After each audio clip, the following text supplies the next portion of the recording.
대업 시청자, 데모 주주 여러분들 반갑습니다. 데모 관련돼서 여러분들이 알고 계셔야 되는 중요 이슈 내용들 전달해 드리고 있는 담당 멘토 이진욱입니다. 자, 데모의 주가가 최근에 우크라이나 재건에 대한 이슈를 한 번 더 받으면서 수가 상승이 나왔습니다.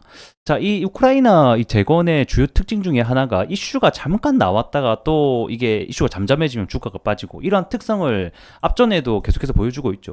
자, 이쪽에도 우크라이나 재건, 그리고 다시 또 잠잠해지면 빠지고, 그리고 최근에 또 이 푸틴이 전쟁 휴전에 대한 가능성 언급하고 나서 또 빠지고, 이러한 패턴이 계속해서 반복되고 있는 상황입니다. 그래서 우리 데모 주주분들이라고 하면 이제 주가 좀 오르나 싶으면 항상 빠지니까 참 갑갑한 날들을 보내고 계실 것 같은데, 조금 있다가 이 차트를 통해서 우리가 어떤 부분을 중요하게 봐야 되는지 포인트 하나하나 좀 짚어보도록 하겠습니다. 자, 그리고 데모하게 되면 결국 우크라이나 재건 관련주이기 때문에 이 우크라이나와 러시아의 정세 상황 파악 필요가 굉장히 중요합니다. 자, 아무래도 지금은 당장의 협상 테이블이 열리고 있진 않지만 이렇게 뉴스가 나오는 상황 속에서 우리가 그 안에서 실마리랑 힌트를 얻을 수 있기 때문에 제가 이렇게 관련된 뉴스를 전달해 드리려고 한다라고 보시면 좋을 것 같고, 오늘 나온 이슈가 이제 우크라이나 예산이 통과될 수도 있다라는 소식이 있습니다. 그래서 이거는 주가에 어떤 또 영향을 미치는지 뿐만 아니라 또 다른 이슈들은 뭐가 있는지 전체적으로 오늘 한번 좀 살펴보는 시간 가져보도록 하겠습니다. 자, 첫 번째 이슈와 함께 보도록 하겠습니다. 미국 공화당 하원 의장 우크라이나 추가 지원안 협상 가능성을 시사했다라는 소식인데요. 자, 앞서 10월이죠. 작년 10월 달에 바이든이 80조 정도의 규모의 이 우크라이나 지원 예산안을 의회에 제출했는데, 지금 상의원은 통과가 됐는데 하의원의 반대로 통과가 안 되고 있는 상황이죠. 그래서 이 하의원의 미국 존슨 의장이라고 해서 이분이 굉장히 중요한 인물입니다. 이분이 어떻게 좀 잘 해결하느냐 마냐에 따라서 우크라이나 지원의 방향성이 갈린다라고 볼 수 있겠습니다. 자, 그러면 하의원들이 왜 우크라이나 예산안을 반대를 하고 있는지 이유를 먼저 알아야 될 것 같은데, 일단은 첫 번째는 아무래도 미국 입장에서 우크라이나를 지원을 해주고 있는 상황이죠. 계속해서 2년 넘게 그 금액이 지금 현재 100조가 넘어가고 있어요. 근데 그렇다 할 뚜렷한 성과가 일단 없습니다. 그래서 이 러시아군이 더 이상 진전하지 못하게 막는 것일 뿐, 계속해서 쏟아붓는다라고 해도 더 나은 결과가 가져오지 못하니까 이게 미국 입장에서는 자국민의 세금을 걷어들여서 또 지원을 해주다 보니까 이게 맞나? 어떻게 보면 강경파 입장에서는 그렇기 때문에 가장 반대하고 있는 이유가 크지 않을까, 이렇게 조금 생각이 들고요. 그리고 무엇보다 이렇게 계속해서 지원을 해주게 된다라는 것 자체가 이 전쟁을 계속 끌어나가겠다라는 것이기 때문에 이 재건주에게는 사실상 조금 안 좋은 뉴스라고 보실 수 있습니다. 그래서 앞전에 이 예산안 통과가 계속 안 되고 있다라는 소식은 재건주에게 호재죠. 왜냐하면 이 우크라이나 그리고 러시아 전쟁의 가장 지금 중요한 키 중에 하나가 이 외부의 자금 지원이 계속 되냐 안 되냐 여부거든요. 그래서 이 러시아도 이번 인터뷰를 통해서 푸틴이 이런 말을 했죠. 너희 서방 국가와 이 유럽 쪽에서 지원만 안 해주면 벌써 이 우리 우크라이나 러시아 전쟁이 끝났다, 이렇게 얘기를 한 만큼 지금 서방 국가와 그 다음에 뭐 유럽 국가들의 지원을 계속 해주냐 안 주냐가 결국에는 우크라이나 전쟁이 계속 이어지냐 안 이어지냐의 중요한 키포인트가 된다고 보시면 됩니다. 그래서 이러한 뉴스를 제가 여러분들에게 가져온 것이고요. 이번에 이 공화당 하위의원 측에서는 어떤 식으로 협상을 하고 있는지에 대한 내용을 보게 되면, 일단은 첫 번째는 그냥 일단 돈을 주는 게 아니에요. 이제는 대출의 형식으로, 자, 지금은 내가 너희들한테 빌려줄 테니까 너희 상황이 조금 나아지면 나중에 다 갚아, 이런 식의 형태가 지금 나오고 있는 거고, 두 번째는 러시아의 자금이 그리고 자산이 미국에 좀 동결돼 있는 부분들이 있거든요. 이걸 가지고 우크라이나에게 지원해주겠다, 뭐 이런 내용도 나오고 있고요. 그 다음에 세 번째는 지금 현재 러시아가 뭐 천연가스라던가 이 천연 자원을 가지고 이거를 가지고 이제 전쟁 자금에 투입이 많이 되고 있는 상황인데, 이 또 미국에도 천연 자원이 많지 않습니까? 이거를 다시 한 번 더 미국이 수출을 확대를 해가지고 이 러시아에 대한 자금이 좀 줄어들 수 있도록 할 수 있는 방안을 여러 가지를 좀 기획 중에 있다라고 합니다. 그래서 아래 내용을 보게 되면 이 우크라이나에 대한 무상 지원이 아닌 유상 지원, 제가 아까 말씀드린 대출에 대한 형식과 그 다음에 러시아 측의 동결 자산을 몰수해서 이걸 좀 활용하겠다라는 부분이 지금 현재 거론이 되고 있기 때문에 추후에 이 우크라이나 지원안이 정말 통과가 되는지 안 되는지 여부를 함께 좀 지켜봐야 되는 문제이지 않을까 싶습니다. 만약에 정말 추가 지원안이 다시 한 번 더 통과가 된다라고 하면 그만큼 이 기간이 전쟁이 더 지속이 될 수 있기 때문에 사실상 재건주에게는 좀 안 좋은 소식이 될 수 있다. 이렇게 좀 전달해 드리도록 하겠습니다.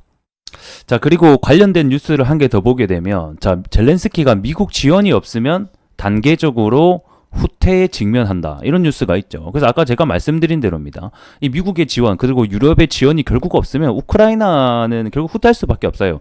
지금 현재 상황이 포탄도 없어가지고 지금 제대로 전쟁이 지속되지 않는 상황이라고 저는 알고 있거든요. 작년에 이제 지금 그 미국의 지원이 끊기게 되면서 굉장히 어려운 상황이라고 알고 있습니다. 자, 이러한 상황 속에서 계속해서 미국의 예산이 통과가 안 되면 결국에는 이 젤렌스키도 방법이 없기 때문에 이 휴전에 대한 가능성을 좀 염두에 두지 않겠나라고 보고 있습니다. 그래서 내용을 보게 되면 결국 뭐 미국의 군사 지원이 없으면 우크라이나 군은 조금씩 후퇴할 수밖에 없다. 자, 지금 현재 포탄도 없다는 것을 뜻한다라고 나와 있죠. 그러면서 결국에는 이 지금 젤렌스키가 이 존슨 하원 의장에서 계속해서 통과할 수 있도록 예산안이 지원을 호소를 하고 있는 상황이라고 보시면 됩니다. 자, 마지막 뉴스입니다. 우크라이나 대선 불발에 대한 뉴스인데요. 뭐 크게 주가에 영향을 미칠 만한 요소는 아닙니다만 가볍게 보시면 좋을 것 같습니다. 원래 이 젤렌스키가 2019년 5월 달에 취임을 해서 올해 5월에 임기가 끝났는데요. 그래서 원래라고 하면 3월 달에 대선을 이제 준비를 하고 치러야 됐는데 사실상 지금 전쟁 중에 있기 때문에 아무래도 이 대선을 치르지 않고 자동으로 좀 임기가 연장이 될 것으로 보고 있습니다. 그래서 뭐 한 측에서는 뭐 네가 저기 푸틴이랑 다르게 뭐냐, 푸틴도 이번에 거의 장기 집권을 다시 한 번 더 성공을 했죠. 그래서 민주주의의 정당성을 보여줘라 뭐 이런 의견도 있고요. 뭐 한 측에서는 전쟁 중이니 계엄령이 떨어진 상황이니 어쩔 수 없다라는 의견도 있고 뭐 다양하게 존재한다라고 보시면 좋을 것 같습니다. 그래서 오늘 뉴스는 좀 간단하게 이렇게 좀 정리를 해보도록 하겠고요.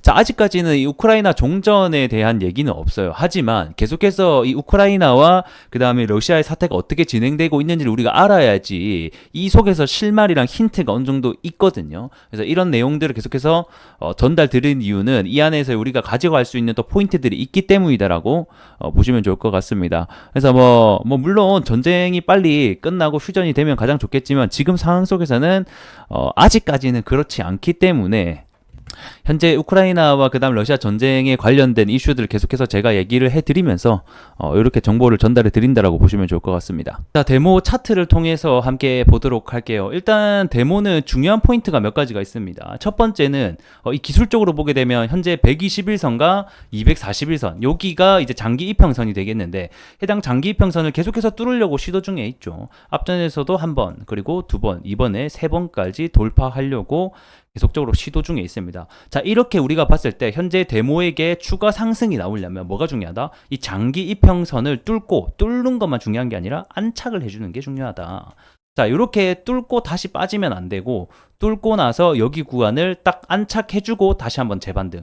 이렇게 되면 평소랑 이제 다른 우리가 다시 한번 더 큰 상승을 기대해 볼 수 있지 않겠냐 이렇게 보고 있고요. 그래서 앞으로 우리가 봐야 될 점은 기술적으로는 장기 이평선을 뚫어서 안착해주는지 여부를 계속해서 좀 추적을 하셨으면 좋겠고요. 그 다음에 한 가지 더 중요한 포인트는 결국 데모 같은 경우에는 우크라이나 재건 관련주로 엮여 있으면서 우크라이나 재건 이슈가 터질 때마다 주가가 이런 식으로 펌핑했다가 또 잠잠해지면 내려가고 펌핑했다가 잠잠해지면 내려가고 펌핑했다가 잠잠해지면 내려가고 같은 반복을 계속해서 하고 있습니다.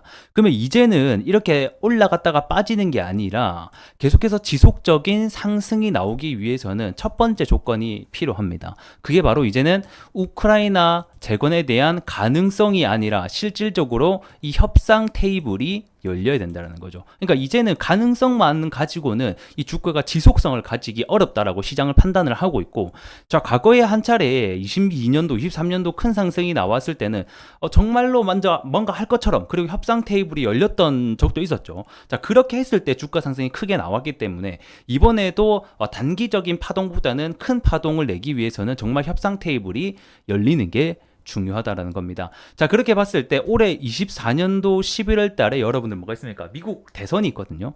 그때 지금 현재 바이든과 그 다음에 트럼프의 이중 대결이 될 것으로 예상이 되고 있는데 이 트럼프가 만약에 당선이 된다라고 하면 트럼프가 어떤 발언을 했냐? 내가 당선이 되는 순간 24시간 안에 우크라이나 전쟁을 종전시키겠다라고 발언을 한 만큼 24년도 올해 하반기가 갈수록 주가가 다시 한 번 더 올라갈 수 있는 기대감을 여전히 가지고 있습니다. 자, 그뿐만 아니라 최근에 24년도 들어서 푸틴이 벌써 우크라이나 휴전에 대한 가능성을 3번이나 언급했어요. 자, 이렇게 빠른 기간 안에 가능성을 언급한 적이 조금 드물거든요.